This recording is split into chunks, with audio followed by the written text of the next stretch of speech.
Buenas tardes, bienvenidos a todos. Vamos a esperar un poquito a que el Instagram comience a avisarle a los usuarios que estamos acá conectados para que le demos inicio a este live.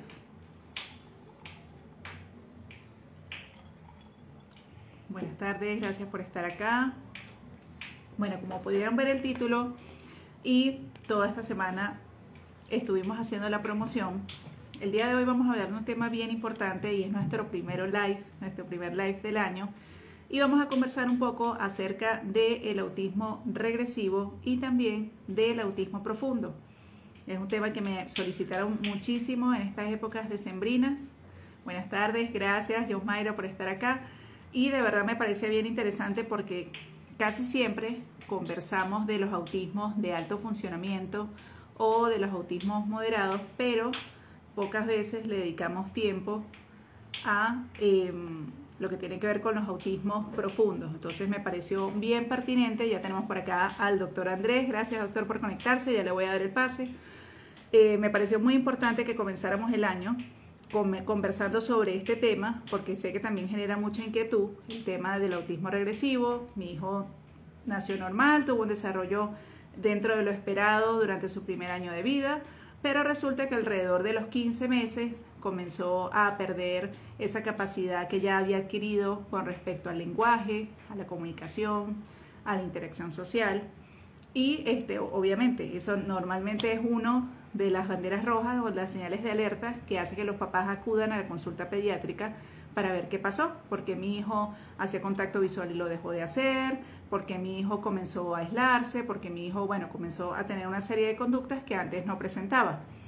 Entonces, bien importante que nos quede bien claro sobre qué se trata este tema, por qué sucede y, bueno, qué es todo lo que debemos hacer al respecto. Entonces, vamos a darle el pase al...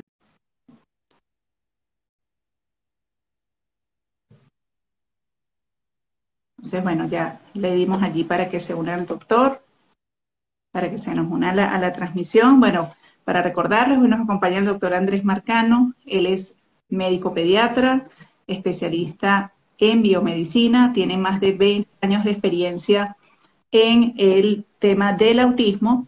Y bueno, ¿quién mejor que él para comenzar el año este espacio tan bonito, tan enriquecedor que siempre queremos tener pues para toda la familia?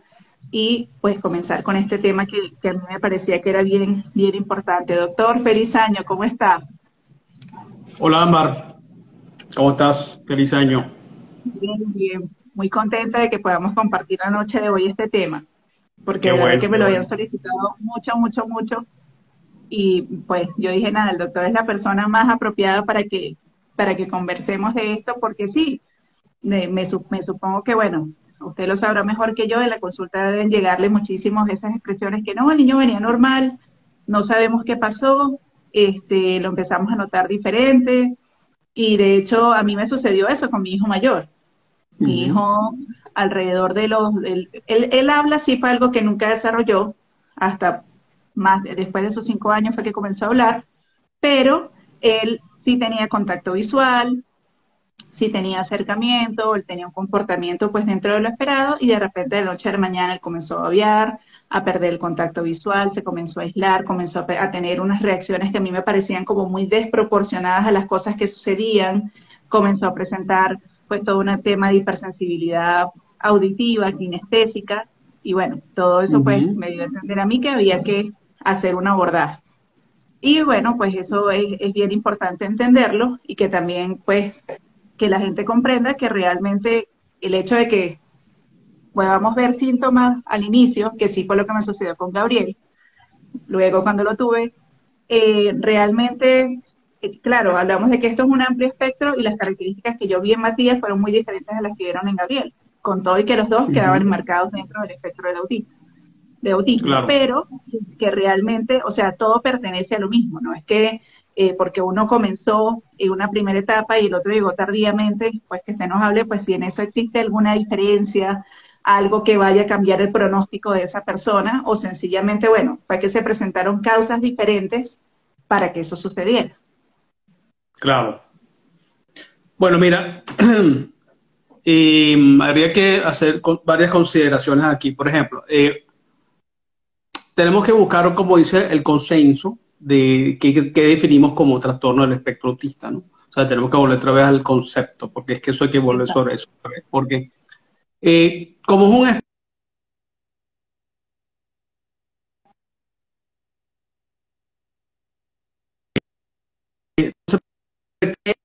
¿qué es lo común en, en ese espectro? O sea, ¿qué es lo que los hace ser algo que esté dentro de como un mismo grupo, ¿no? O sea, de clasificarlo. Entonces, y lo que los y eso denominador común de los trastornos del espectro autista es el problema de comunicación. Eso es una cosa que yo siempre quiero hacer énfasis, es decir, podemos tener un niño de alto nivel de funcionamiento que aprenda muchísimas cosas, que tenga una capacidad cognitiva muy alta, y tenemos otro que no tenga, que sí, que haya un atraso del lenguaje o que tenga una capacidad cognitiva, no tenga esa capacidad de aprendizaje tan alto. O sea, y que, pero tú dices, ¿qué une a esos dos niveles? Bueno, lo que une a esos dos niveles básicamente es el problema de comunicación. O sea lo que a los papás les preocupa, o los signos de alarma, básicamente es la capacidad de comunicarse. Obviamente lo primero que se ve es el lenguaje. O sea, una de las causas más comunes de preocupación de los papás es el retraso del lenguaje o, como te decías tú en la introducción, la pérdida del lenguaje. Y claro, yo siempre le digo a los papás, y siempre le digo a mis colegas pediatras y a todos los que estamos metidos en esto, y a todos los que les va a tocar recibir a un niño que pueda pensarse que está dentro del espectro, que hay una cosa muy importante que todavía no la veo yo, es que es la regresión. Es decir, muchas veces, niño que hace regresión, los papás, o sea, el médico dice, vamos a esperar, vamos a esperar. Y yo siempre digo que la regresión nunca se puede esperar. O sea, ya la regresión como tal, aunque sea leve, Ya es se un signo de presenta. alarma. Exactamente. O sea, no puede ser normal que un niño que decía 5 o 6 palabras las deje de decir. O un niño que hacía contacto visual lo deje de hacer. O un niño que contestaba el llamado ya no contesta el llamado. Entonces tú dices, oye, aquí ha habido una regresión. Eso es un signo de alarma inmediato. Claro, y en la mayoría de los niños que yo veo hoy en día con los trastornos del espectro autista, básicamente yo diría que el 80% hay una regresión. Ese autismo que escribió Kanner, que se escribió en los años 80 del siglo pasado, que era el niño que ya era lento desde el año de vida o el año y medio, y simplemente nunca llegó a tener lenguaje. Eso no es tan común hoy en día. Hoy la mayoría de los casos, lo que yo veo pues, en mi consulta diaria, es la regresión. ¿Por qué es importante hablar de la regresión? Porque casualmente cuando hay una regresión estamos viendo ya más un factor no tanto genético o una predisposición genética, sino estamos viendo un factor ambiental. Y cuando uno empieza a analizar o sea, los diferentes grupos que están dentro del espectro, o sea, tú ves la masa que estar en esa situación, hoy en día el 80% es un autismo regresivo. Lo cual me hace hablar de que el autismo, esa entidad llamada autismo, es más un síntoma, o sea, es como la consecuencia de muchas noxas ambientales que llevan a esa situación. O sea, no te puedes buscar, entonces, eso es típico que hablan los papás, bueno, ¿cuál fue la causa de esto? Porque mi hijo es una regresión, porque definitivamente vivimos en un ambiente mucho más contaminado que el que existía en los años 80 del siglo pasado, o los años 70 o los años 40, o sea, cuando se describió el autismo. Entonces, la mayoría de los trastornos del espectro autista de hoy son, como te digo, regresivos, porque cuando hay una regresión tenemos que investigar algo ambiental. O sea, algo pasó que hizo que eso es como el famoso, la teoría del barrilito. O sea, ese niño tiene una capacidad su organismo tiene una capacidad de desintoxicarse que de alguna manera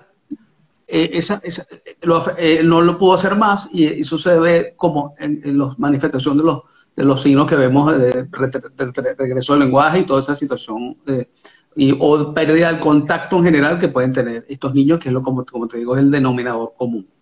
Entonces eso es lo que, eso nunca, entonces, claro, entonces cuando tú empiezas a preguntar un poco más de ese niño, no solamente esta queja que te traen los papás, sino que empiezas a preguntarle más otras cosas, entonces empezamos a ver ya la parte digestiva, ya vemos a ver las partes de esto, uso frecuente de antibióticos, quizás vemos ya en el embarazo de la madre, quizás hubo ciertas cosas, tensión en el embarazo, o ya la madre recibió muchos antibióticos en el embarazo, o quizá, bueno, varias cosas que uno tiene que empezar a ver ya la historia y no solamente el signo que tenemos delante, sino que otras cosas pueden estar ocurriendo simultáneamente. Entonces vamos a ver básicamente el problema digestivo, historia de uso de antibióticos, quizás en la incidencia del uso de nacimientos por cesárea hoy en día, que ha aumentado muchísimo en relación a hace unos años. La cesárea está bien indicada y está perfectamente, y es malísimo cuando no se indica adecuadamente. Pero hoy en día muchas veces le preguntan a la mamá, ¿cuál es la causa de por qué le hicieron cesárea? Bueno, porque la mamá quería, o porque o sea, no había una causa, vamos a llamarla. O sea, ni siquiera se hizo que tuviera trabajo de parto, ¿no?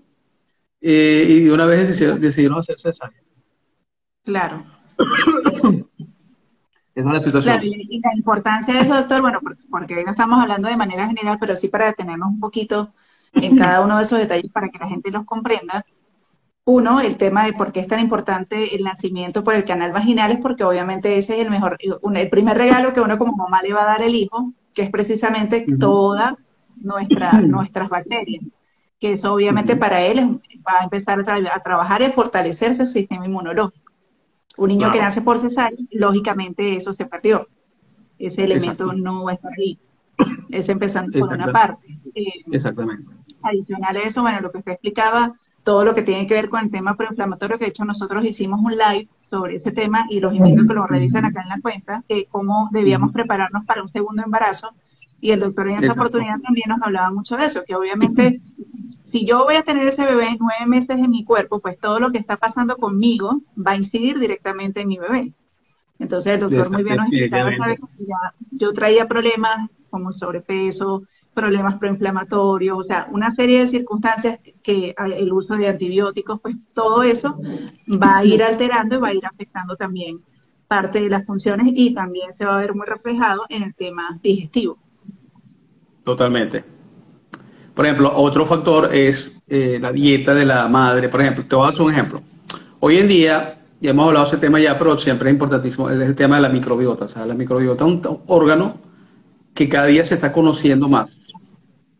Y hay exámenes que describen la microbiota en todos sus aspectos, es un tema de investigación muy interesante. Bueno, resulta que hoy en día se sabe que, por ejemplo, hay los famosos cereales genéticamente modificados. Cuando uno dice un cereal genéticamente modificado, significa que para que hubiera producción aumentada de ese cereal, o sea, cereales usualmente, básicamente, que son los que se hacen en cultivos de extensión, para que ese cereal se produzca en más cantidad, se usan unos herbicidas que hacen que el cereal sea resistente al herbicida, el famoso glifosato. Pues. Entonces, eso hace que cada día se hagan cereales más resistentes a ese herbicida. El problema es que para ser más resistente ese cereal a ese herbicida, tienes que modificarlo más genéticamente. Y se ha descubierto que ese cereal modificado genéticamente, o sea, no es el mismo el maíz de 2020 que el maíz de 2021, 2022, que el maíz de 1980. Claro, sin hablar del maíz de hace 100 o 200 años. Pues. Entonces, ese maíz de los últimos 20 años está muy modificado. Entonces, ¿qué pasa eso a nivel de la microbiota? Bueno, que resulta que no deja que se forme la microbiota adecuada. O sea, hay más una microbiota, vamos a llamarla comensal o no adecuada, ¿no? Claro. Y el otro punto importante es entonces, bueno, la incidencia que evidentemente eso tiene a nivel inmunológico. Claro, porque acuérdate que la microbiota es el 80% del sistema inmunológico está en la microbiota. Y cuando el organismo empieza a recibir cosas ambientales, la recibe a nivel del sistema digestivo y por supuesto en la microbiota. O sea, todo eso tiene que ver con...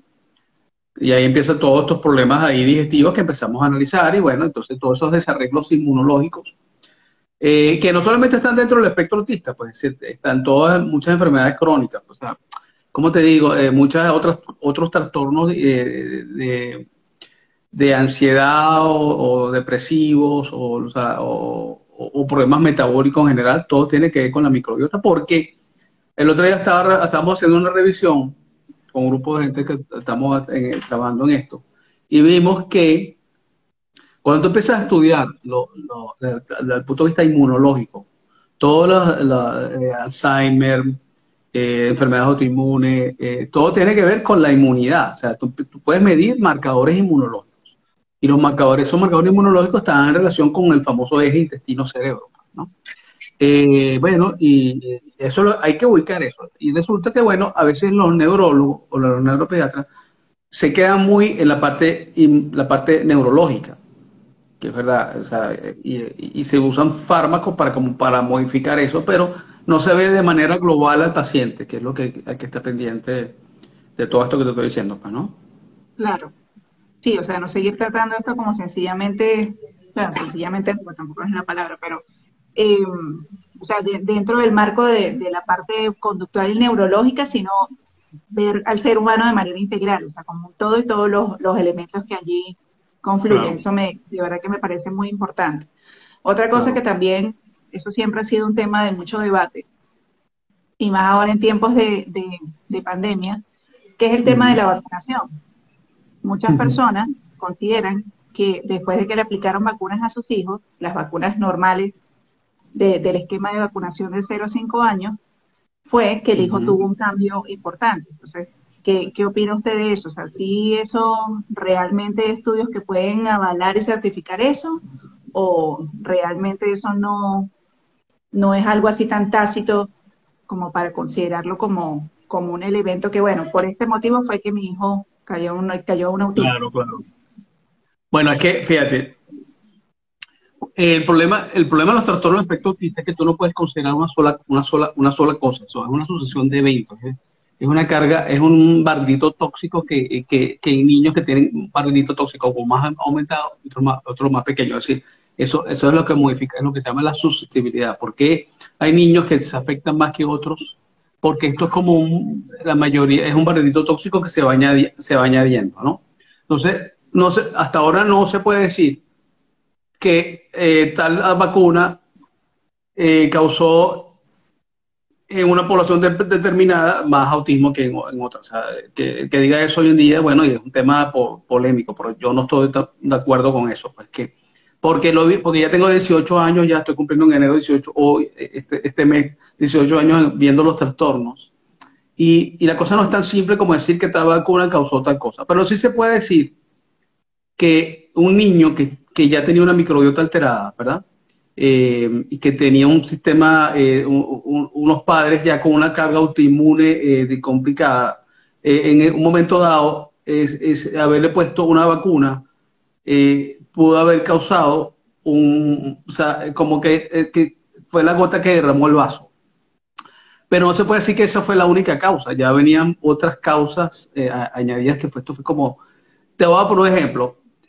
Un niño con fiebre, un niño que se usa muchos antibióticos en tu primer año de vida ponle tú, por un problema autoinmune o por alergias o por bronquiolitis o cosas. Resulta que cuando le vienes a poner, porque claro, ¿qué pasa? La vacuna que más se ha implicado en los trastornos del espectro autista es la trivalente viral, que es sarampión, rubiola y parotiditis. Pero ¿por qué? Porque hay una razón, vamos a llamarla circunstancial, porque resulta que inmunológicamente un niño al año y medio todavía es como te digo, está como en un bajón desde el punto de vista inmunológico. Porque acuérdate que un niño en el primer año de vida, su carga, su inmunidad es prestada de la madre. O sea, él todavía no ha desarrollado la Propia. inmunidad adecuadamente. Ujú. No ha desarrollado su inmunidad. Pues fíjate, hoy en día se considera un recién nacido, se considera un inmunocomprometido. Claro, por eso es que está importante la lactancia materna en un recién nacido.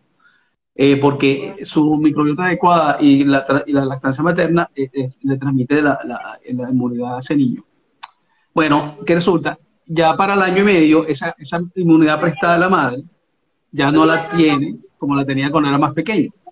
Y tampoco él ha desarrollado totalmente su inmunidad. Entonces, si a eso le añade una desbalance en su microbiota y una noxa ambiental, bueno, pues eso dispara los síntomas que conocemos como de comunicación y de empatía y todo lo que vemos en los trastornos del espectro autista. Pero es porque en ese momento hay como dice, una susceptibilidad inmunológica a un desarreglo, porque acuérdate que por más que sea la vacuna, las vacunas no se pueden poner tantas en un día. Eso yo creo en una vacunación racional.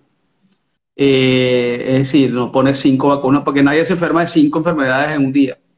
Claro. Nadie, o sea, el sistema inmunológico lo vuelves loco, ¿no? ¿Qué pasa? Exacto. El problema es que las vacunas hay como un conflicto de intereses, yo lo veo así, porque el que pone vacunas está pensando en una población. O sea, quiere poner más vacunas porque quiere cubrir a una población mientras más cubra la población, mejor. El problema es que los intereses de la población no son los mismos intereses que de una persona en particular. Entonces ¿cómo unimos ese conflicto de intereses? ¿Cómo llegamos a un consenso? Bueno, analizando el caso particular. Por ejemplo, a mí me han preguntado mucho estos días, doctor, le ponemos a un niño que está en el espectro, tiene 5 años, 8 años, ¿le pongo o no la vacuna contra el COVID? Esa es la pregunta, tú sabes, más actualizada que tenemos. Sí, claro, sí, esa es la pregunta así como tú sabes, está así de moda, ¿no? En este momento. En este momento, enero de 2022. Bueno, resulta que yo siempre pregunto, pero mira, ok, ¿quieres vacunar a ese niño? Yo al principio no estoy en contra de vacunar niños de 5 o 6 años porque se han visto niños complicados con el COVID. O sea, esa es mi posición personal. Yo no soy antivacuna, pero para nada, ¿no? ¿Entiendes? O sea, yo sí considero que hay niños, de hecho, yo tengo una amiga que trabaja ella es infectólogo pediatra y ella ha visto en algunos hospitales de Caracas niños complicados con COVID. Claro, esos niños probablemente, si tú empiezas a analizar su historia clínica, fueron niños desnutridos, fueron niños con enfermedad, con una capacidad de inmune inadecuada, ¿entiendes? O sea, hay varios factores que hacen que cuando le agarra un virus, los afecta. Entonces, claro, en un niño, yo digo que yo sí le digo, bueno, vamos a analizar si ese niño está teniendo fiebre, tiene diarrea, no lo vas a vacunar, definitivamente.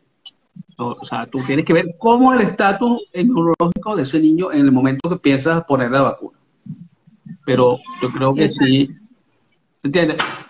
Eso hay que analizar el caso particular, sería mi respuesta en el caso particular. Pero eso me parece muy importante, doctor, y que es una información muy valiosa, o sea, eso que usted está explicando, que si el niño realmente está en unas condiciones de salud óptimas, ¿ya? O sea, no tenemos un cuadro infeccioso, no contamos con un cuadro viral, con un cuadro bacteriano que se mantiene en el tiempo, de repente un proceso de disbiosis que está medianamente controlado, o sea, que el niño no tiene distensiones abdominales, diarreas constantes, vómitos. O sea, que pensamos que, bueno, que dentro de lo que cabe el niño está cursando un buen estado de salud, entonces esa persona sí sería un candidato para ir a la vacunación. Exacto. Pero que si está cursando cualquiera de estas cosas que usted acaba de describir, primero que nada tenemos que hacer el chequeo con el pediatra para que realmente se vea cuál sería el momento oportuno o cómo serían las condiciones para poder hacer eso. O sea, eso me parece súper valioso que nos lo haya aclarado, porque sí, yo pienso igual. De hecho, a Matías y a Gabriel el domingo yo los vacuné y yo ni sabía. De hecho, los vacunaron con vacunas diferentes, porque uno tiene 10 y el otro tiene 12. Claro. Entonces, cuando yo llené la documentación, va la enfermera y me vuelve a traer un formato y me dice, señora, qué pena, lo que pasa es que pensaba que eran gemelos. Se parece mucho. Entonces, no, pero es que la Sinovac va hasta los 11 y la AstraZeneca va a partir de los Moderna, para que le pusieran a Matías. Moderna va a partir de los 12. Entonces yo, bueno, ok, chévere, pero yo los llevé que están en perfecto estado de salud, porque yo pienso igual que usted, si una persona está cursando cualquier cuadro, como adicionalmente yo te voy a poner esa cereza de inocularte un virus, que evidentemente eso es el tema de la vacuna. Entonces, bueno, eso es un dato, pero bien importante que usted nos quiere. Sí, esa es mi oposición en este aspecto, que es una pregunta que me han hecho mucho en estos días, pues, ¿no? Sí. Ah, bueno, y otra cosa muy importante, me estaba apuntando aquí. Tú sabes que hay una cosa que se llama el acetaminofén, que todos sabemos, la también paracetamol en ciertos países, en España se llama paracetamol. ¿Qué pasa? Yo siempre recomiendo cuando tienes fiebre o cuando tienes síntomas probables del COVID en un niño, ¿verdad? No usar acetaminofén, porque el problema del acetaminofén es que usar en todo caso medidas físicas, ¿verdad? Como pañitos de agua tibia, o sea, mejor los síntomas, o usar en todo caso AINES, porque los AINES son los antiinflamatorios no esteroideos. Porque ¿qué Ajá, pasa? El AINE, si vamos a usar algo, vamos a usar el AINES cuando la fiebre sea de más de 39 grados. claro. Porque acuérdate que la fiebre es un mecanismo que el cuerpo se está defendiendo. O sea, la fiebre no hay que matarla, la fiebre hay que controlarla. Ok, Porque la fiebre habla de que el cuerpo se está defendiendo. O sea, el sistema inmune está trabajando. Lo que pasa es que obviamente no hay que dejar que se desboque. Cuando sube demasiado hay que usar. Si vamos a usar algo, no, el acetaminofén que es tan extendido no es el adecuado porque resulta que se ha estudiado que el acetaminofén no, altera el sistema de glutatión, que es el principal desintoxicador hay una vía metabólica que se llama la transsulfuración, que el resultado final es el glutatión, ¿no? Antes de la producción del glutatión hay otro componente que se llama N-acetilcisteína. Y la N-acetilcisteína ayuda mucho, fíjate tú, mucho los expectorantes. Yo les digo a los papás, cuando van a usar un expectorante, que yo veo unos antitusinos que son terribles, pues son antitusinos centrales, que son dextrametorfano. Bueno, yo no estoy de acuerdo con eso. Yo estoy de acuerdo en todo caso con los expectorantes. Y la mayoría de los expectorantes son N-acetilcisteína. O sea, la cisteína es un aminoácido que es el componente de todos los sistemas de desintoxicación y entre ellos el glutatión. El glutatión entre sus componentes, entre sus aminoácidos, es una proteína que entre sus componentes es la cisteína. Y resulta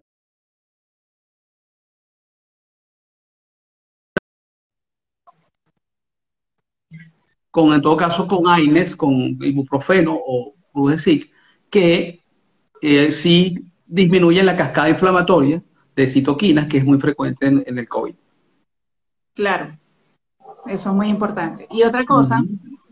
porque muchas veces hay mamás que, bueno, que esas cosas que estamos describiendo, todos esos elementos, y por eso me encanta esa metáfora del barridito, y porque Ujú. estamos hablando de que esto es un amplio espectro, porque hay mamás que dicen, bueno, pero yo a mi hijo lo parí, le di pecho, yo me cuidé mucho, Claro, ajá, igualito tiene autismo. Sí, pero claro. volvemos a lo mismo, o sea, esto no es una matemática exacta, o sea, esto no es un 2 más 2 son 4, entonces eso quiere decir que, sino que realmente, pues, o sea, una cosa es que todos los niños o todas las personas, pues, se engloben dentro de un marco diagnóstico que tiene unos ítems, Ujú. además para diagnosticar, pero que evidentemente para cada quien, o sea, hay causas, puede haber causas diferentes, porque como yo les comentaba, Matías es producto de una inseminación, mi hijo mayor. Ok. Él tuvo que nacer por cesárea, por una indicación médica que yo tuve, una compresión radicular en la columna, Bueno, hiperemesis gravídica, o sea, yo vomité desde el día que supe que estaba embarazada hasta el día que nació ujú, Matías, perdí 10 kilos claro, de peso en ese embarazo, tuve claro. cálculos renales, o sea, mi estado de salud se fue deteriorando durante todo ese embarazo. Claro, Matías estaba maravilloso, peso adecuado, talla, todo, perfecto, pero yo estaba muy enferma. claro. Ajá, pasó eso. Con Gabriel sí no hubo necesidad el típico cuento de no puedo tener hijos y después, ay Dios mío, estoy otra vez embarazada, Eso, ¿cómo mira, pasó esto? eso que tú estás contando, Ámbar, eso es más frecuente de lo que tú te imaginas. Y tengo miles de casos Sí, así como el primero tuyo. las felicitaciones, estoy embarazada. No, ¿cómo que estoy embarazada si yo no ¿Tú puedo sabes por tener qué? hijos? Pues mira, eso tiene una explicación muy interesante. Bueno, Ámbar, que muchas veces las mamás que quieren salir embarazadas, su estado de estrés es tan grande que produce una cosa que se llama tú sabes, las esteroides, o sea, El los cortisol. glucoesteroides, el cortisol, o sea, produce unos niveles de cortisol, es otro tema que podríamos hablar larguísimo, ¿no? Pero Sí, produce unos niveles, tiene bueno, unos niveles de cortisol, el estrés crónico, porque no es lo mismo tener el estrés de salir corriendo a un sitio que produce niveles de cortisol y baja inmediatamente, sino ese estrés crónico típico de la sociedad moderna en que vivimos al trabajo, la tensión que tiene, la presión de tus miles de cosas que uno tiene. Y añadido en la mamá que quiere salir embarazada, por supuesto, la presión de salir embarazada. Entonces, eso, claro, cuando tú tienes tu bebé, te hicieron una inseminación perfecta, como eso baja, y el segundo viene sin ningún problema. Sí, entonces, exacto, entonces a mí me pasó así, de hecho me enteré fue porque tuve un accidente, me tuvieron que llevar a un centro de salud y me dice el doctor muy serio y me dice, señora, ¿cuántas semanas de embarazo tiene? Y yo, ¿perdón? Sí, que ¿cuántas semanas de embarazo tiene? No, yo no puedo tener hijos. Señora, que el examen dice que está positivo. Y efectivamente, cuando me fui a chequear con mi doctor, tenía ya casi 8 semanas de embarazo. Entonces, ahí está, o sea, fíjense que los dos fueron embarazos diferentes en ese sentido. Ellos solamente se llevan 1 año y 9 meses de diferencia. En ese segundo embarazo estuve enferma, no tan enferma, pero sí también, o sea, claro, el problema renal me siguió, el problema renal me implicó tomar antibióticos en 2 oportunidades. Eso fue una cosa que no pasó en el de Matías, pero sí pasó en este. Los vómitos me duraron como 6 meses, no más. Claro, mire, ¿qué tenía, Ámbar? ¿Era un problema renal de qué tipo? ¿Litiasis? Perdona que te haga esa pregunta. Y en el segundo se me inflamó un riñón. Hidronefrosis, creo que se llama eso, ¿no?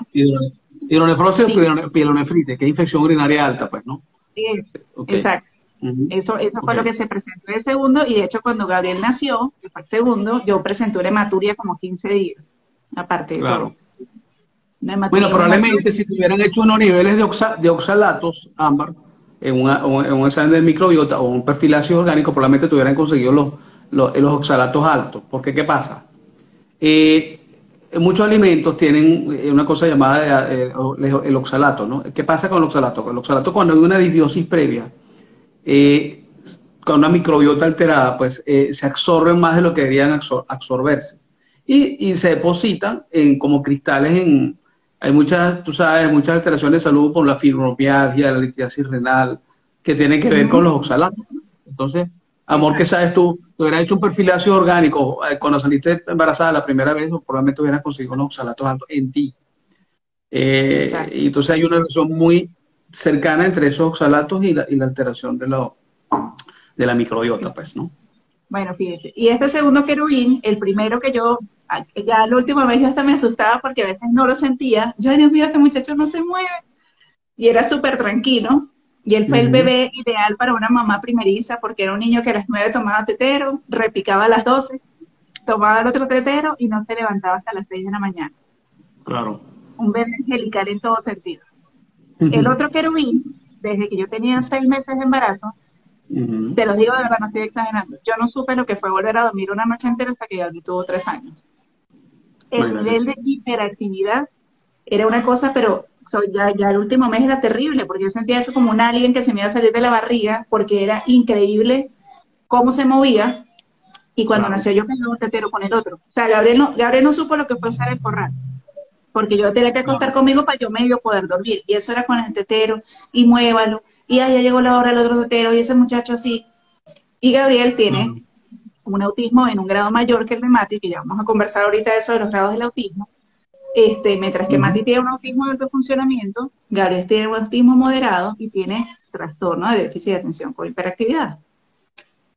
Claro. Entonces, fíjense que siendo hijos de la misma mamá, que obviamente pues yo traté de cuidarlos a los dos con el mismo amor, cuidado y todo lo que implicó todos esos procesos, fíjense cómo salieron tan diferentes, teniendo los dos la misma condición.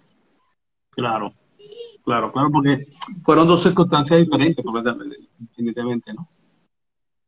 O sea, en alguna cosa parecida, pero en otra cosa, cada circunstancia es particular de cada uno, pues, ¿no? Sí. Claro, y el porqué pues de contar toda esa historia es para que la gente no se enfrasque, porque hay gente que, no, es que eso no es verdad, porque yo hice esto y esto, igualito mi hijo es. Sí, pero cada organismo es diferente, cada situación responde a circunstancias diferentes, y entonces uno tiene que entender de que, bueno, para esto hay un amplio espectro que explica la situación particular de cada quien. O sea, eso era principalmente porque quería compartir ese testimonio. Claro. Y la gente se dé cuenta de eso y no se cierre de que no, que porque a mí me pasó así, es mentira, si a otra persona le pasó diferente, eso no es, eso son especulaciones, ¿no? Cada caso es particular y eso es importante pues que uno lo maneje con ese sentido y tenga la mente amplia, porque sobre todo las personas cuando comienzan este caminar, que es como yo le denomino, y alguien que tiene un poco más de experiencia, ya ha vivido, le dice que no, que de repente lo que le dijo el doctor no le suena, porque eso no es así, porque eso no fue lo que vivió, lo que hace es poner a esta mamá y a este papá peor. Se pone más las manos en la cabeza porque, Dios mío, o sea, yo pensé que medianamente me estaban dando luces y ahora esta persona que tiene su hijo con 8 años de diagnóstico me dice que eso no puede ser. Entonces, en eso hay que tener mucha prudencia de comprender que cada caso es particular y único. Muy bien. Totalmente, totalmente. Y es el tema, a continuación, porque eso también se ha vuelto como un tema un poco polémico, que es el tema de los grados. No, que ya no hay grados porque ahora hay un autismo único, no. Dentro del DSM-4, que es el Manual de los Trastornos Mentales, que es por el cual nosotros nos regimos para hacer los diagnósticos, y de algo que se llama INTIGE, que no me acuerdo, ya no sé en qué edición va, si en el 11, el 12, el 13. Bueno, ya va el DSM-5, ¿no? Que es la del 2013, que es la más reciente. Sí. Exacto, entonces claro, el DSM-5... probablemente saquen una DSM-5 revisada, porque acuérdate que en la DSM-4 hubo 3 revisiones. Exacto, el que bien revisado. Pero el tema es que dentro de este último, de esta última edición, ahora todo esto está categorizado dentro de lo que se llama trastorno espectro autista, ¿ok? Y dentro de esa todo está en un mismo paraguas, pues, exacto. Todo está bajo un mismo paraguas porque antes el autismo se acobijaba en el paraguas que se llamaba trastornos del neurodesarrollo.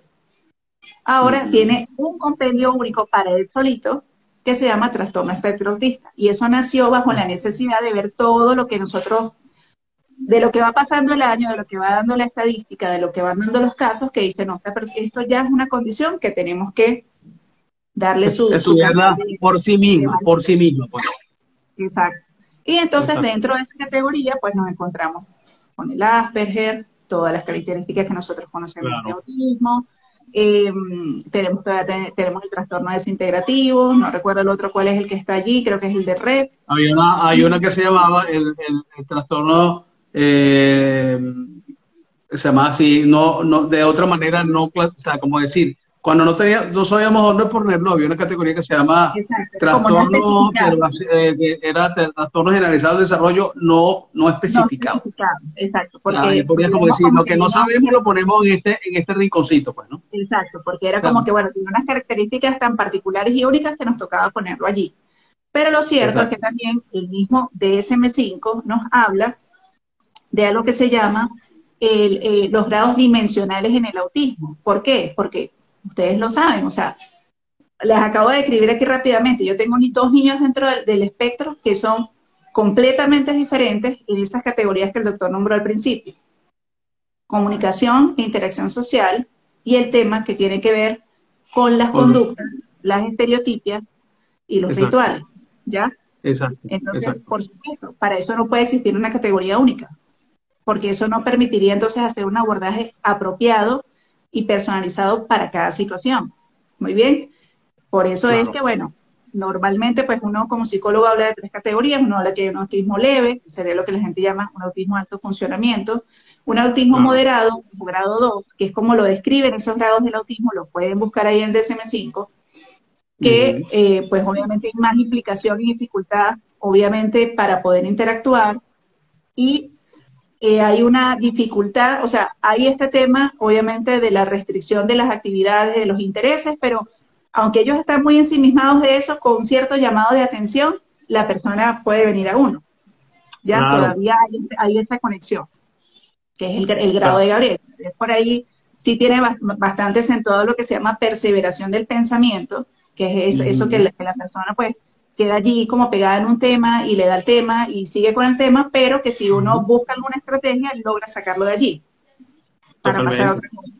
Muy bien, y por supuesto tenemos un autismo profundo, que es lo que describe el DSM-5 como grado 3, donde evidentemente sí vemos que hay un deterioro clínico en el sentido de que el grado de comunicación es completo, está prácticamente nulo, o sea, es muy difícil, hay muchos pues no verbales también, pero vemos que, porque eso es bien importante diferenciar, una cosa es tener lenguaje y otra cosa es tener comunicación.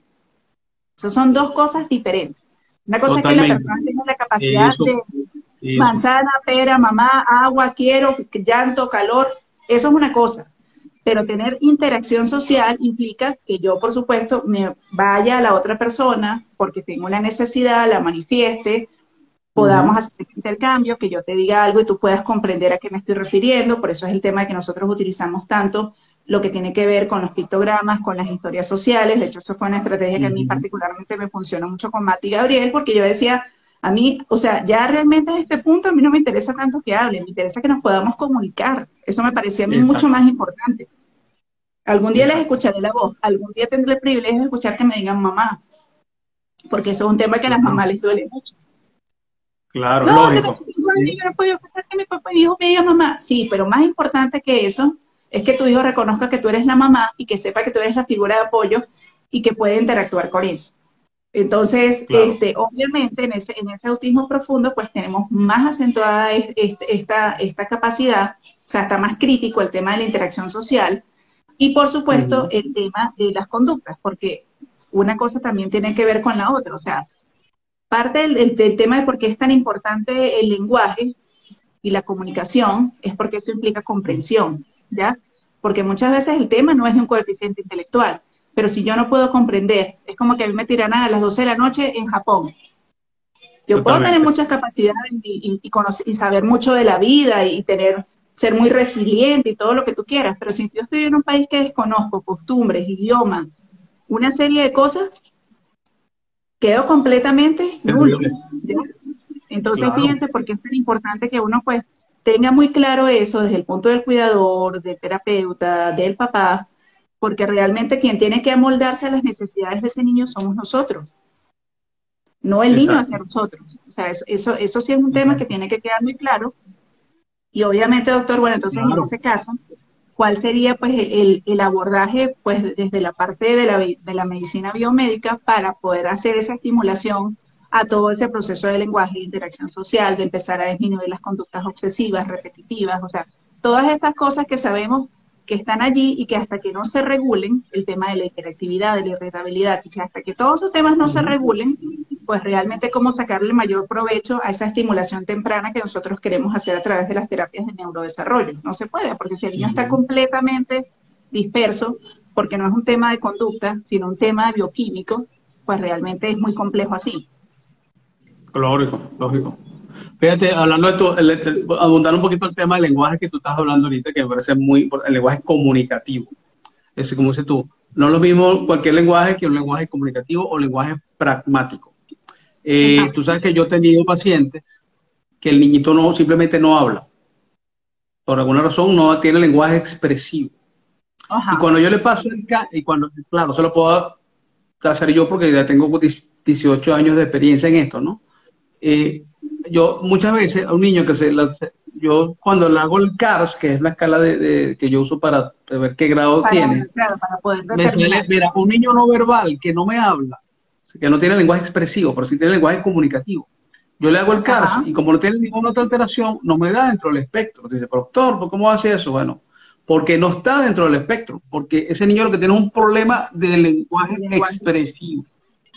¿Me entiendes? Uh-huh. Entonces eso hay que clasificarlo en otra parte, porque volvemos a lo que te dije inicialmente en el live.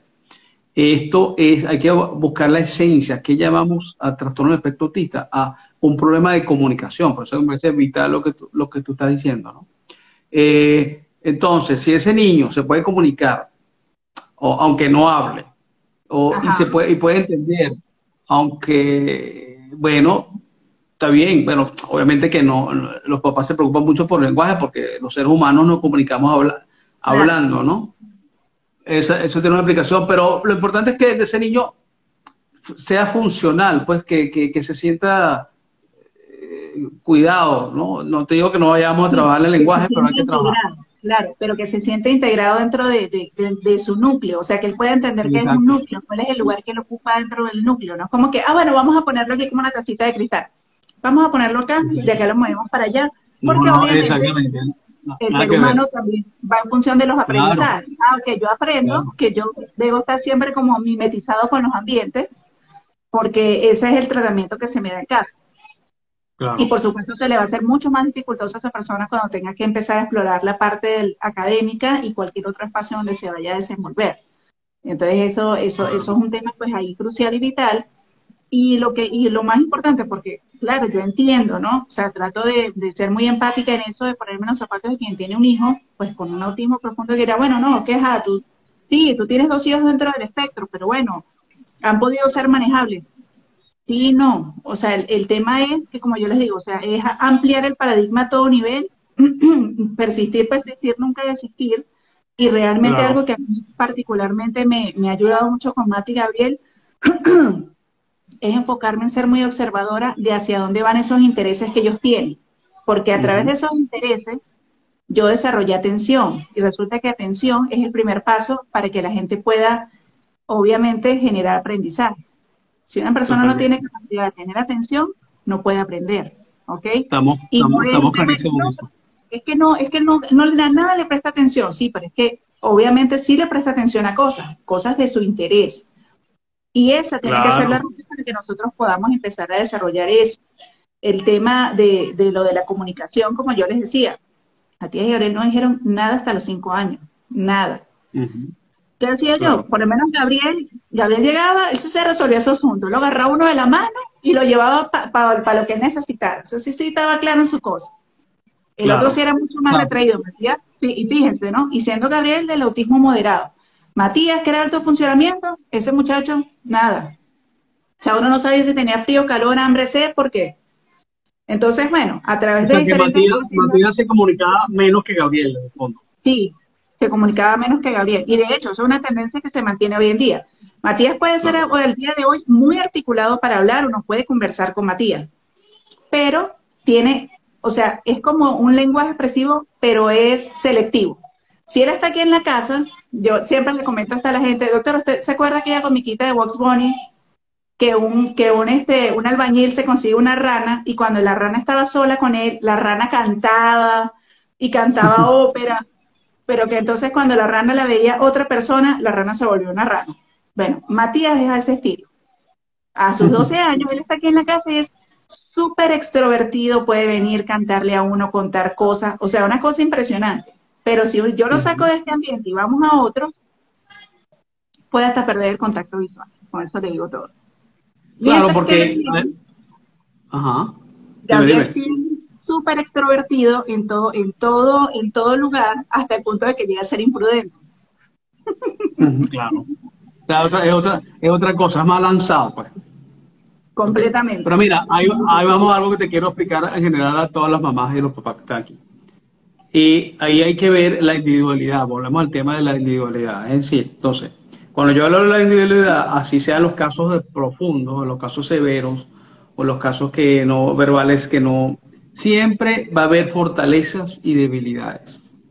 Entonces tú tienes siempre que explotar las fortalezas, o sea, las fortalezas llevarlas a lo máximo y subsanar las debilidades.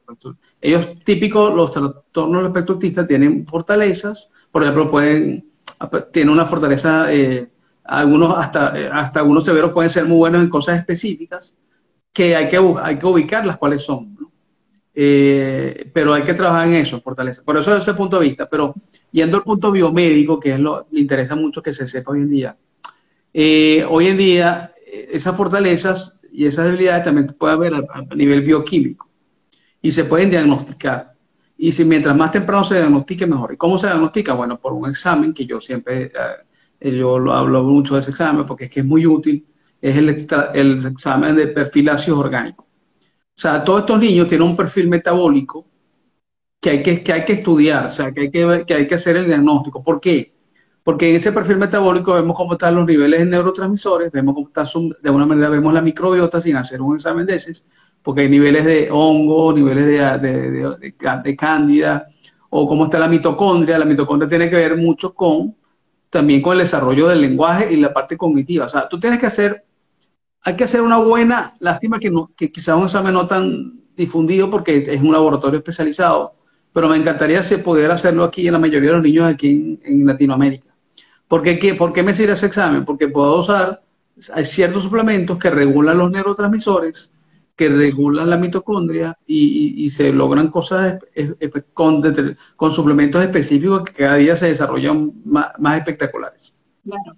Y que los suplementos van en base a los resultados de ese estudio.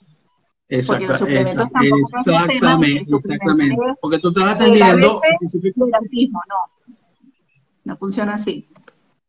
Sino que realmente por ejemplo, mira, esto cuando hablamos de un trastorno de espectro autista profundo, déjame, siempre yo me quiero, ¿cómo te digo? Cada niño, aunque sea severo, hay que buscar por qué está siendo tan severo. O sea, no podemos quedarnos así de brazos cruzados. Te voy a poner un ejemplo. Hay niños que tienen un problema genético, de lesiones genéticas, ¿verdad? Que he visto recientemente, que le empezamos a hacer el mismo, que no tienen un trastorno del espectro autista como tal, sino que tienen otro trastorno. Sí, de otro trastorno del neurodesarrollo. Exacto. Por ejemplo, hay unos por ahí, algunos tipos de síndromes que tú dices, oye, ya no hay nada que hacer, porque no puede caer en eso. Ya eso es totalmente, ya está, esa es su situación y no vamos a lograr. No, mentira. Siempre haciendo el estudio bioquímico de eso y poniendo los suplementos adecuados, por supuesto desde el punto de vista biomédico, pero también por supuesto con la parte de terapia. Bueno, todas esas cosas van a ayudar a que esos niños mejoren. Por ejemplo, te voy a poner una cosa que me estoy leyendo mucho estos días, estoy aprendiendo a través de una mamá, que yo siempre aprendo mucho de los papás, que es el famoso, no sé si he hablado del método Doman, que hay un instituto que queda en Filadelfia, que se llama el trastorno para el Instituto para el Potencial del Desarrollo Humano. Les recomiendo a los papás que se busquen ese libro. Claro, es un método hay que tener una disciplina muy grande, porque él dice que todos los niños que tienen algún problema, ¿verdad? Desde el más severo, ¿verdad? Hasta el que simplemente tiene una ligera hiperactividad, hay que verlo a nivel de los circuitos cerebrales, ¿no? Glenn Doman fue un fisioterapeuta que él empezó a darse cuenta por qué hay ciertos niños cuando le hacía mucha fisioterapia no mejoraba, porque él decía que la fisioterapia se quedaba nada más en los músculos y resulta que había que ir aquí arriba, al cerebro. Y fíjate tú, entonces él tiene un libro que es como, ha hecho varios libros, esa gente ha hecho varios libros, pero hay que leerse el libro inicial. Pero ellos tienen métodos de cómo enseñar a leer a tu hijo, cómo enseñar o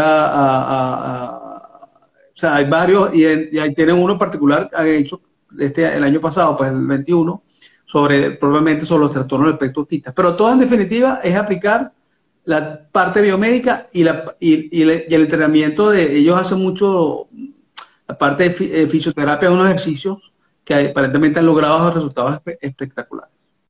Pero siempre hay mucho que hacer en cada niño, hasta los niños que vamos a considerar severos.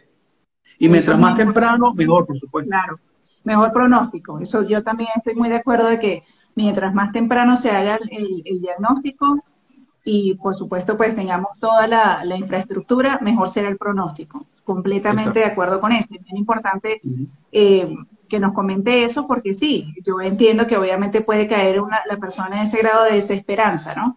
Por lo complejo del cuadro, porque obviamente yo siento que cuando uno le da el diagnóstico, bueno, yo porque era psicólogo, yo tenía conocimiento, pero eso tampoco era mi área. Yo ni siquiera atendía a niños, o sea, eso no era ni siquiera mi especialidad. Pero eso es como, claro, yo lo comparo como que uno iba caminando por la calle y lo atropelló un autobús. Es una cosa así. Claro. Entonces, a tu nivel, pues surgen demasiadas preguntas, ¿no?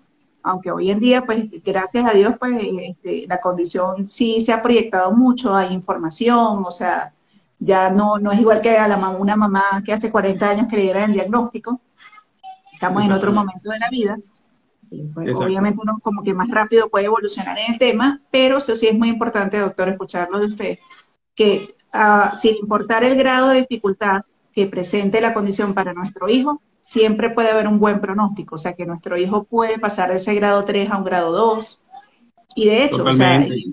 O sea, cuando los niños estaban pequeños, o sea, es que yo siempre lo digo también, que si a mí alguien me hubiese dicho que Matías y Gabriel iban a llegar a donde están, yo no lo hubiese creído, porque de verdad, o sea, el cuadro para cada uno era tan complejo que si a mí alguien me lo hubiese dicho, yo de verdad hubiese estado escéptica. Yo sencillamente siempre yo me baso mucho en un principio que es el solo por hoy. O sea, yo hago lo que tengo que hacer, me enfoco en eso, no tengo expectativas, sé que tengo que trabajar, me disciplino y el día menos pensado mis hijos me dan grandes sorpresas. Y eso fue totalmente. algo que practiqué desde que ellos tenían 4 y 2 Por años eso, y mira, medio. Que fue me hace Ámbar, de hacerte un tema que yo siempre digo a los papás. Cada día es vital. Cada logro que tú tengas con tu hijo es muy importante. Porque, ¿qué pasa? Hay papás que dicen, mi hijo no habla, mi hijo no habla. Entonces yo le empiezo a preguntar un poco más, ajá, pero ven acá, vamos a hacer cuando hago los controles, ¿no? Ok, pero no ha progresado nada. Entonces tú empiezas a sondear un poquito más y resulta que el niño sí está empezando a hacer muchas cosas, pero los papás a veces no ven esos pequeños logros. porque Y se eso, obsesionan con la meta. exactamente. Entonces, no, y por eso es que yo le digo siempre que esto no es una carrera a 100 metros, esto es un maratón. O sea, yo vivo Eso es un repitiendo eso. maratón. No es una Y carrera de cada velocidad, es día, una carrera de resistencia. como hay la famosa expresión latina que es muy usada, ¿no? Que es carpe diem. O sea, cada día trae su afán. Bueno, sí, cada día trae su afán y cada día trae sus logros también, ¿no? Entonces Claro, yo creo que, porque fíjate tú, por ejemplo, me pasa mucho cuando yo empiezo con la suplementación, o sea, suplementos, vamos a darle magnesio, vamos a darle, y resulta que yo siempre les digo, vamos a empezar poco a poco. Si yo no, los papás no los agarro, quieren empezar a hacer todo, ¿verdad? Epa, ya va. Entonces vienen a veces, le cayó mal algo y no saben qué es porque fueron muy rápidos. Entonces yo tengo que frenarlo a los papás. Porque claro, yo entiendo a los papás, ellos quieren el bien de su hijo y lo quieren lograr ya. sí, Pero como te digo, hay que modularlos y vamos poco a poco. O ujú, sea, claro. también, Sí, esa claro, palabra es también clave. hay papás que hay que empujarlos y hay papás que hay que frenarlos, ¿no? Entonces, Sí, como hay de, hay todo. de- hay de todo, ¿no? Sí, hay Sí, algo sí. que dice que, bueno, que uno no puede llegar al punto medio si no conoce los extremos primero. Pero lo Claro, importante es eso, o sea, tener una buena orientación, tener pues las bases que tienen que ser, y no caer en ese punto de la desesperanza aprendida, ¿no? Que es el tema de que, bueno, que uno se siente agobiado, sobrepasado, porque la vida, cuando uno tiene un hijo en condición especial, no solo se resume a eso, o sea, igual uno tiene la pareja, el trabajo, tiene más hijos, bueno, todo lo que implica la vida de un ser humano, ¿no? Y eso lo claro. hace muy complejo y desafortunadamente pues también hay conflictos en otras áreas de la vida. Entonces uno puede caer como en esa desesperanza vendida, como que yo tengo la estrella estrellada y bueno, como usted dice, ¿no? No hay más nada que hacer, no, no, no. O sea, realmente el tema es que uno se aboque pues a educarse, a orientarse, a trabajar, Sí, sí, sí, sí, a sí, sí. cuestionar, que con el terapeuta con el que no me sentí cómodo, que siento que esta persona en vez Claro. como de inyectarme energía, motivación y entusiasmo, todo el tiempo me está como que poniendo contra la lona, pues uno Ujú. también tiene derecho a decir, no, esta no es la persona adecuada con la que yo quiero seguir. Eso también es Claro. válido. A veces la gente, Claro. bueno, en su temor de perder ese apoyo, se tolera Claro. muchas cosas que no se deben tolerar. Yo siempre también cuento eso, que el primer neuropediatra que tuvo Matías y Gabriel, en, o sea, como doctor, el doctor es una eminencia, es buenísimo, pero no había una consulta que yo no saliera llorando de lo mal que me trataba el doctor. Claro. Es Lo que, que bueno, tenía una mira, manera de ser tan robo de risa que yo decía, no, o sea, yo no puedo seguir aquí porque Dios mío, y me siento así como una pared donde me están empalando cada vez que vengo a la consulta. sí, sí, sí, lamentablemente, bueno, mira, eso es así, pero bueno, las cosas van cambiando poco a poco, ¿no? Como te voy a decir algo, yo cuando empecé a trabajar con los trastornos del espectro hace 18 años con la doctora Negrón, empecé a ver pacientes en enero del 2003, o sea, ya tengo 18 años en esto. Ya había empezado en octubre de 2002, me sentaba al lado de la doctora Negrón y ella me iba explicando, entonces ya en enero empecé yo y empecé a ir a los cursos y empecé a formarme, bueno, ok. Pero la posición de los neuropediatras en ese momento era todavía muy nada, esto es Muy neurológico, crítico. vamos a darle Claro, terapia, los psicofármacos y más nada. Pero no te creas, las cosas van cambiando, más lento de lo que yo quisiéramos, pero sí, ya hay unos pediatras que están dando omega, ya están viendo que la dieta sí funciona. Bueno, lo que pasa es claro. que la dieta hay que tener cuidado porque no hay una dieta para ellos. Simplemente hay alimentos inflamatorios en determinados niños. Porque claro, cuando yo empecé a trabajar con los trastornos del espectro autista, se hablaba nada más de la dieta sin gluten y caseína, por supuesto. Si tú haces un estudio poblacional, estudiando la dieta sin gluten y caseína en dos grupos separados, como se hace a veces en los estudios científicos, amor no te va a dar los valores que tú El quieras, nivel. porque Ujú. cada niño es diferente. O sea, eso es lo Claro. difícil de evaluar poblaciones en niñitos que están dentro del espectro, porque no estás evaluando una sola cosa, estás evaluando varias variables, pues, Varias variables. muchísimas variables. Entonces, por eso es que a veces es difícil hacer un estudio, pero de todas maneras sí se ha hecho. Fíjate, hay un estudio de hace unos años del doctor James Adams y de esta Judy Matthew, que es una nutricionista que se la recomiendo, que ellos hicieron un estudio de la parte nutricional y los suplementos es un estudio, no, es una referencia muy interesante, es un trabajo que siempre se está publicando. Y en ese estudio, el doctor Adams habla de una niña que estaba en silla de ruedas, tenía un problema de hipotonía grandísimo, y simplemente dándole L-carnitina, que aparentemente la L-carnitina apoya a la mitocondria. Esa niña empezó a caminar. Entonces, fíjate tú, con la L-carnitina solamente. Entonces, por eso es que está importante. Sí, volvemos exacto a revisar los casos, o sea, cada caso en particular. Entonces, bueno, se nos acabó el tiempo esta noche, pero de verdad, doctor, muy, muy agradecida, de verdad, me siento muy contenta pues, como siempre, pues contar con todo su conocimiento, con este apoyo que es súper valioso, y que este año, pues ya decidimos el segundo tema, ya sabemos, la próxima vez vamos a hablar del cortisol, porque de verdad que este es un tema súper, súper interesante, tiene muchísimo material para desarrollar, y sí me parece un excelente tema para cuando tengamos nuestro nuevo encuentro.